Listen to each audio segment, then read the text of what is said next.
Well, hi there. My name's Allison, and I hear that this 2026 Subaru Forester Sport is going to be your next vehicle.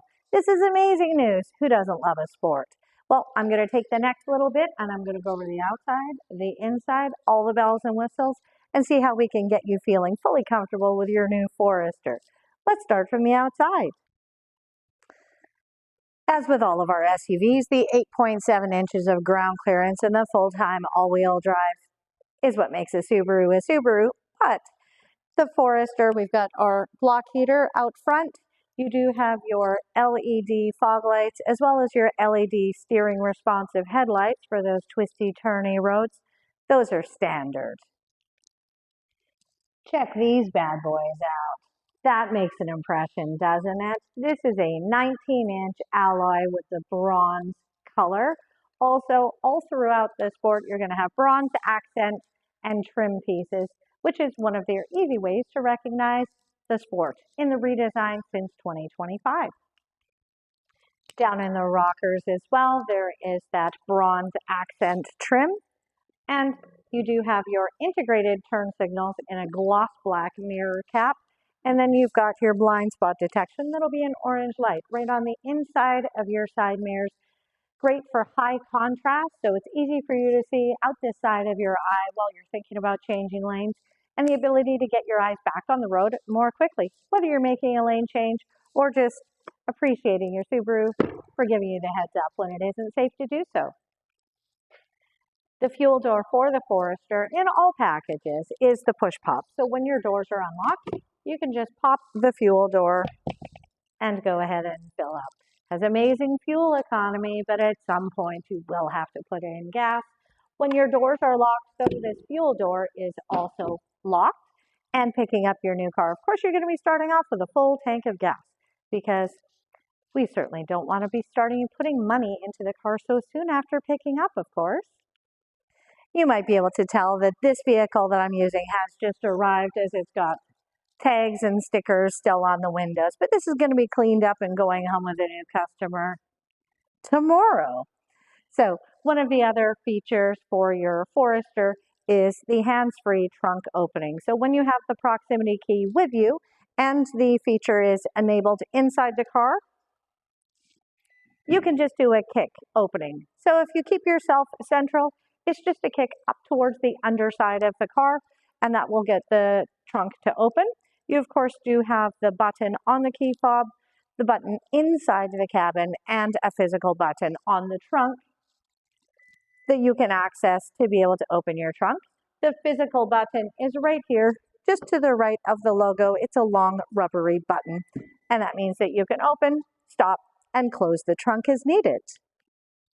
When we are looking inside the trunk of the Forester Sport, the cargo area tray and the cargo cover are standard from factory. The Manitoba package for the Forester is going to be the rear bumper step pad that protects that vertical top painted surface of your bumper. There is the seat back protector, so when you fold down your back seats, that's all nice and rubber protected. And then the floor mats, both your front seat and back seat.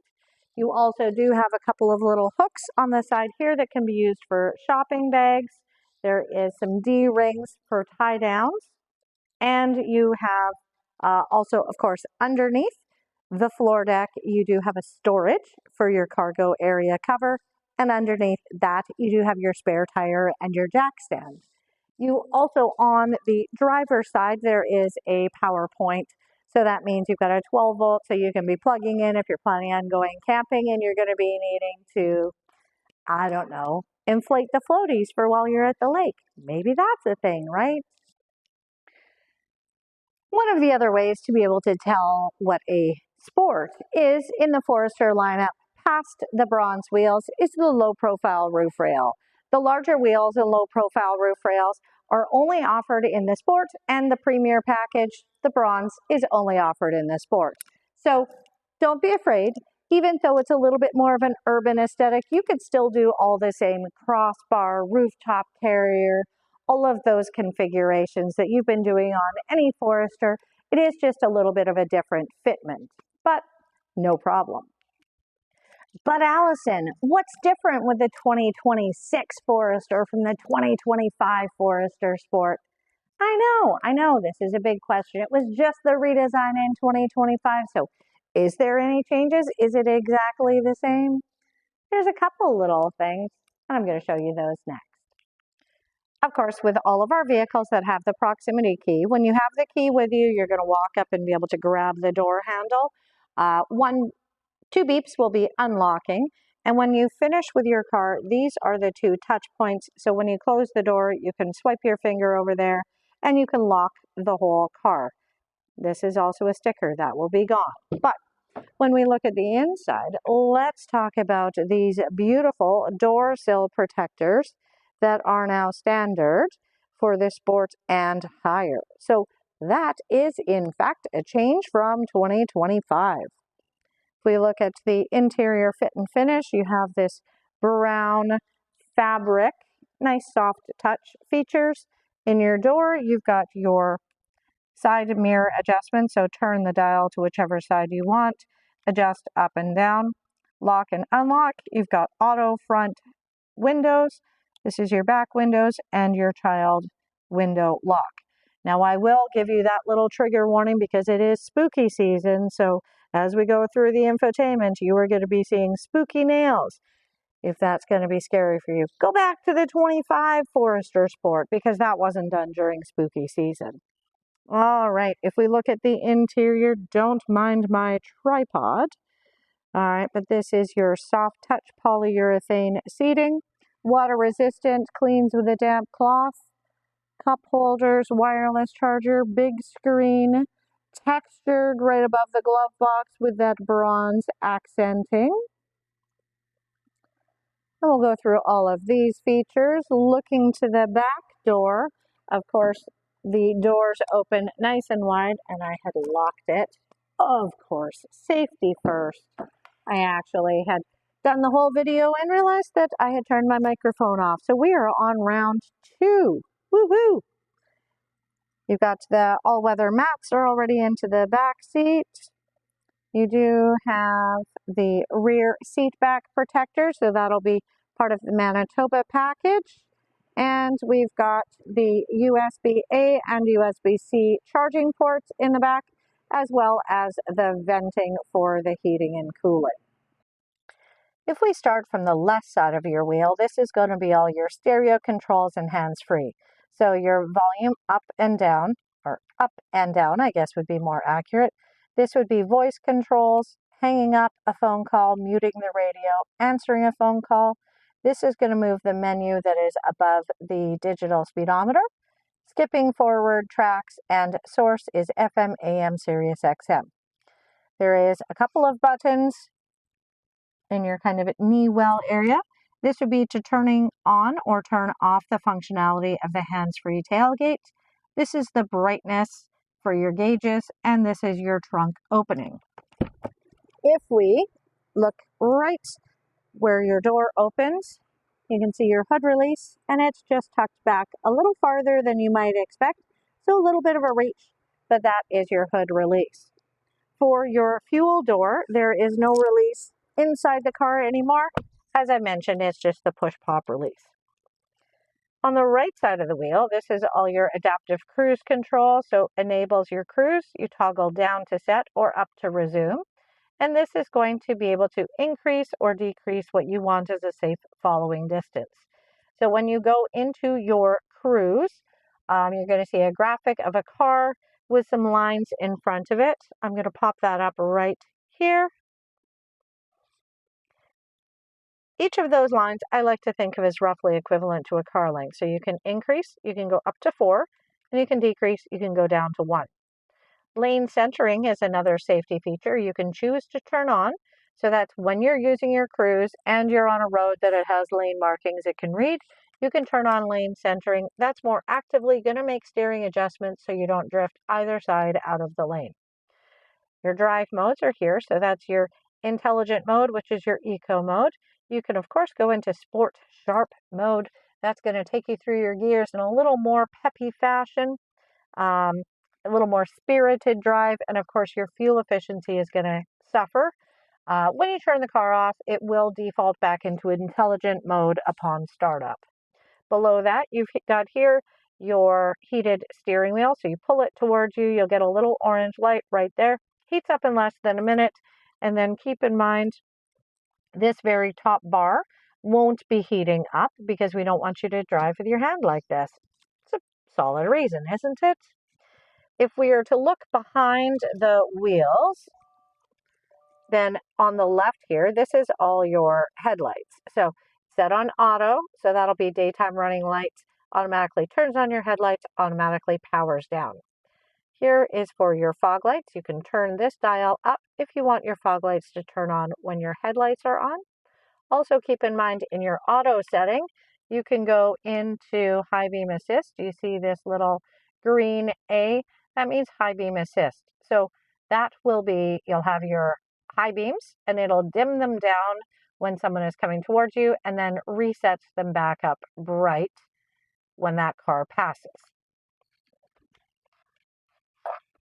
There we go. Over on the right side, this is all going to be your adaptive cruise that we just talked about. And in behind here, this is your wipers and washers. So pull down is your intermittent, low and high. This is your dial for the intermittent speed settings. And your twist at the end is going to be for your back wiper and washer. And keep in mind that you can hear angels sing when you use your back window washer and it rinses off your backup camera on those slushy days. As I mentioned, going through the left side of the steering wheel, there is the toggle to adjust your menus. This guy right here, that will take you through time and temperature, trip meter and distance till empty, driving time, the amount of fuel saved with the auto start stop, and it lets you cycle through whichever menu works the best for you.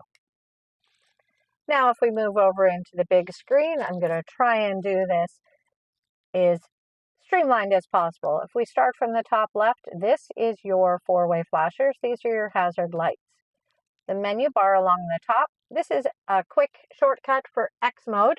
So dirt and snow would be, imagine your back lane, there's been a bunch of snow and it's icy underneath. You go into X mode, that will move power to whichever wheel has traction. It works up to 40 kilometers an hour. It'll then automatically kick you back out into your regular all-wheel drive when you drive faster than 40 kilometers an hour. For this sport, you also do get dual zone X mode, so it's from sport and above. Deep snow and mud is going to be if you are driving somewhere that is a looser base. The X mode is going to allow you in the deep snow setting for the wheels to spin to get you out of that sticky situation. Again, if you drive faster than 40, it's going to kick you back into your regular all-wheel drive. You also have the weather. That is tied to your Sirius XM subscription. Great news. Also, you've got some common gauges. You can have what you're listening to for music, and you can choose which of those that you want to have as your menu. For your radio, you've got FM, AM, you've got Sirius XM. So you just choose whichever setting you want. You can dial in using your dial here, and then you're going to just press and hold whatever numbered station you want to set your settings. Your volume dial is here. They're just $4. And then you can push the button there to mute. That was a lot louder than I expected. You do have 18 presets that you can scroll through to set everything up however you want. The home button is here, and that'll take you back to the main screen from whichever other screen you're at. If you're going to be connecting your phone, and everybody's connecting their phone, you would say yes. And on your phone, you go into your settings. You select Bluetooth. You make sure that your Bluetooth is enabled, and on some vehicles, you then have to say scan. And you're going to search for Forester. Generally, it's down in the bottom because you'll have all the items that you've already connected to and then a section for like new connections. So you would click on Forester. The PIN number is going to be on the screen and it'll be on your phone. You're going to make sure that they match and you're going to say yes. You then go through and you allow contacts and it'll prompt you for wireless Android Auto or Apple CarPlay. So that means you can have your phone mirrored up onto the car screen. You can use your navigation from your phone, and it helps you avoid distracted driving tickets. Going down into the center row, this is all the apps that are in the car. So again, Apple CarPlay, Android Auto, Sirius XM Travel Link. That's what gives you the weather that we showed, again, paired to a Sirius XM subscription. And My Subaru. So this is that bad boy that'll be app-based, remote start, emergency services, and roadside assistance for 3 years from picking up your car. So you'll have the app. You can have up to 5 drivers that can all have access to the car, and it is app-based, doesn't pair to the key, but it allows you, based off cell service, to remote start your car, lock and unlock, locate it, and also you can honk the horn and flash the lights if you forget where you park. Then also the quick connect to emergency services and roadside assistance.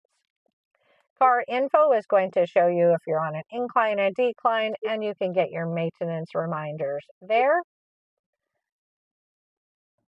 Display off is so that if you think you're going to be distracted by the big screen, you can have your music keep playing, but then the screen goes to sleep. What's great about that is you're not dimming down the brightness of your gauges over there, so you can still see everything and you can have your music playing, but you don't have a distraction. Tap the screen, your climate controls come up so that you can increase, decrease whatever settings you want, and then your screen's going to go back to sleep. When you're ready and you want everything turned back on, you can hit the home button there, but I find that's a little bit of a distraction, so if I was driving, I would opt for. Of course, I had a phone call. So what I was saying is the way I do it is a long push and hold on the volume dial, and that pops everything back up, and then you're up and going.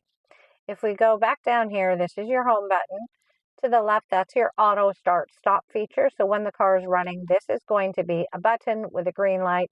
That's the feature that when it decides it's fuel efficient, it turns your car off at a stoplight.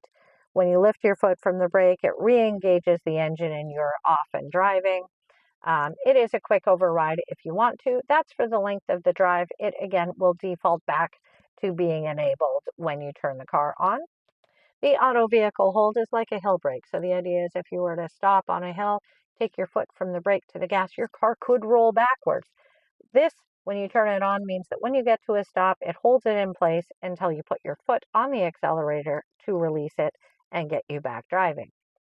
Your car button here gives you another option of seeing your safety features. So vehicle control, driving assistance is going to be all your safety features, and more settings if you wanted to go to miles per gallon or adjust your volume controls. To the right, this is going to be managed devices. So this is when you're adding other phones. The profile could connect a name to a specific phone. And then if we go down into your climate controls, you've got your fan speed all the way at the bottom, air conditioning to the right, heated seats at the top. You've got high, medium, low, off. You also have a quick button so that you can do a long push and hold, and we'll take it from whatever setting it is to off. The fan all, right now this is set to be keeping the heating or cooling in the front zone. If you turn on the fan all, then it's going to be moving heating or cooling into your back zone to be keeping whoever is in your back seat comfortable as well. Tapping on this black box, you're going to get a pop-up.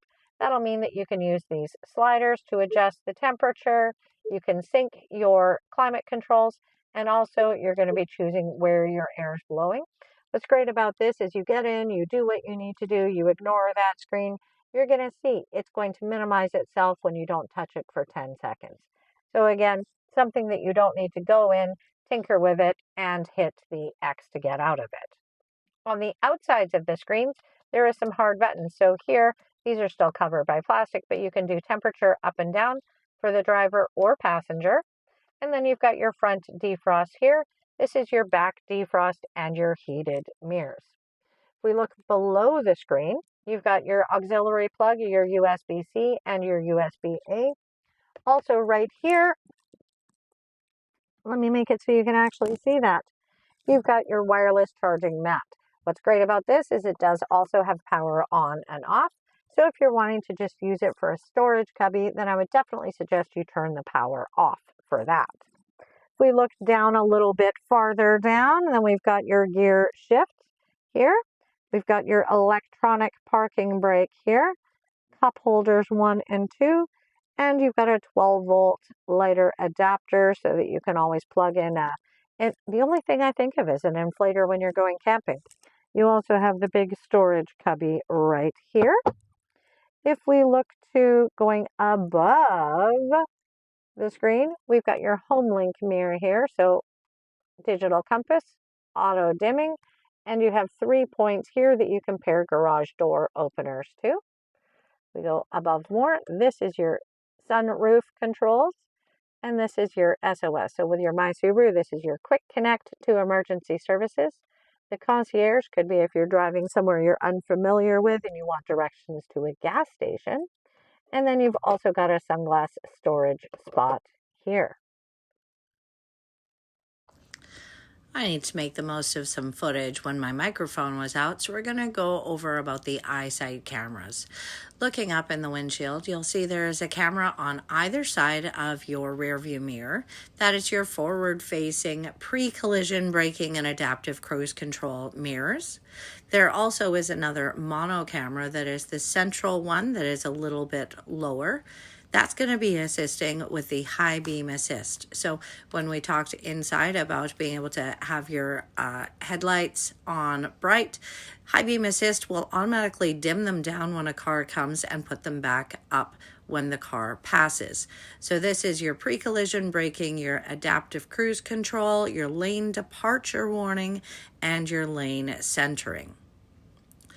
Going around the back of the vehicle, you'll be able to see the sensors on the Sport that are for your reverse automatic braking.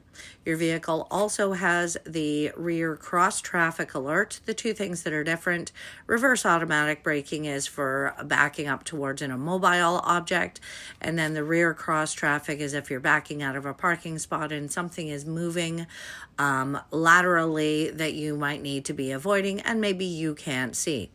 You're also getting a little glimpse here at the back bumper step pad that is part of the Manitoba package for the Forester, and you see how that can protect.